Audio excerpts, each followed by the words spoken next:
चलिए birthday boy के साथ स्टार्ट करते हैं। मानस जी, गुड आफ्टरनून, बताइए आपकी आज की ट्रेड।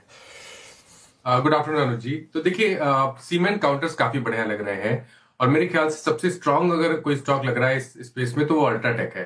अल्ट्राटेक तैयार है अपने ऑल टाइम हाई को ब्रेक करने के लिए। आई थिंक यहाँ पर करंट लेवल्स पे भी खरीदारी करनी चाहिए। आपके जो स्टॉप लॉसेज है वो रहेंगे 12,900 के, और टारगेट आपको सेट करने हैं 13,250 के। ये कैश लेवल्स हैं।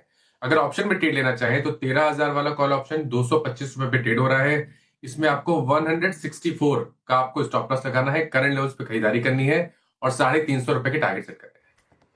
ओके मानस जी, का डायरेक्ट सीमेंट 13,000 की कॉल भी आपके पास एक विकल्प है। इस कॉल में शॉर्ट कवरिंग होती हुई ओआई शेड हुआ है, याद रखिएगा, परसेंटेज रेड में, इसका मतलब ये कॉल राइटर्स बैकफुट पे है।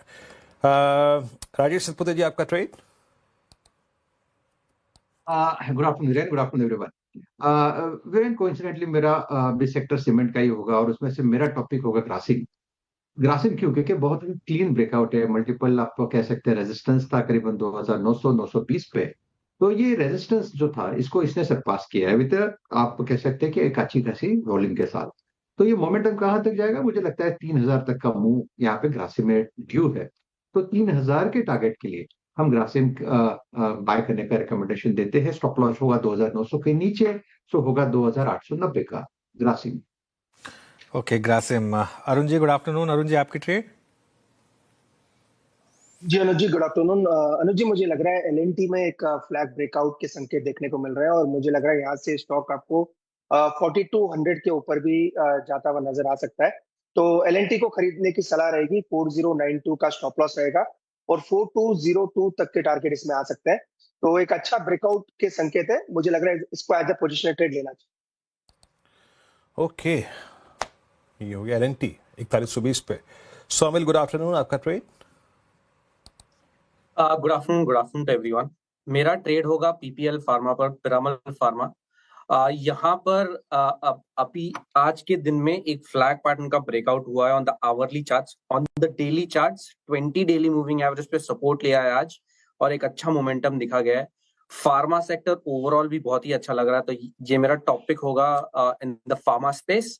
स्टॉप लॉस होगा 158 पर और टारगेट होगा 170। ओके चलिए अब आगे बढ़ते हैं। राजेश पालवे जी को जोड़ लेते हैं। राजेश जी, गुड आफ्टरनून, बताइए आपकी ट्रेड।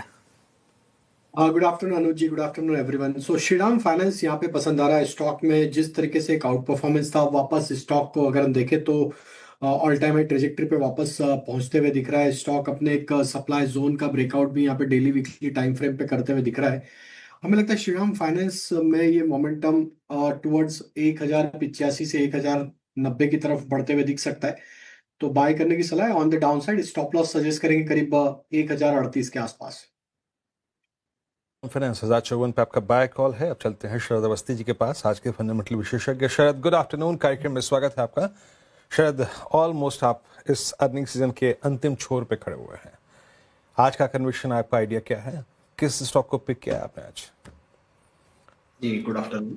हमें लगता है बीपीसीएल एक बढ़िया बेट होगी। बीपीसीएल देश की जानी मानी ऑयल ओएनसी का ऑयल मार्केटिंग कंपनी है और हमारा मानना है कि जो दो बड़े कैपेक्स वो बीना में और एक आंध्रा में कर रहे हैं वो लॉन्ग टर्म में उनकी ग्रोथ को सस्टेन करेंगे। प्लस जो ईवी चार्जर्स वगैरह में स्पिन ऑफ में काम कर रहे हैं उसका भी फायदा उनको आने वाले समय में मिलना चाहिए।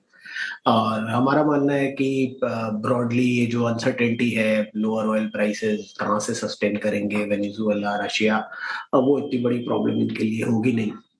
प्लस रिफाइनरी मार्जिन्स में हम कोई डिसेंट करेक्शन की उम्मीद नहीं कर रहे, तो उसका भी फायदा इनको मिलता रहना चाहिए। तो अगले साल हम ये उम्मीद कर रहे हैं कि बीपीसीएल लगभग 50 रुपए के आसपास की अर्निंग्स डिक्लेयर कर देगा और 10-11 की मल्टीपल मिलना बहुत मुश्किल नहीं होना चाहिए। तो 500 रुपए के शुरुआती लक्ष्य के हिसाब से बीपीसीएल और 5-1% के आसपास की डिविडेंड यील्ड भी है। तो मुझे लगता है एक डिसेंट लॉन्ग टर्म बेट साबित होनी चाहिए।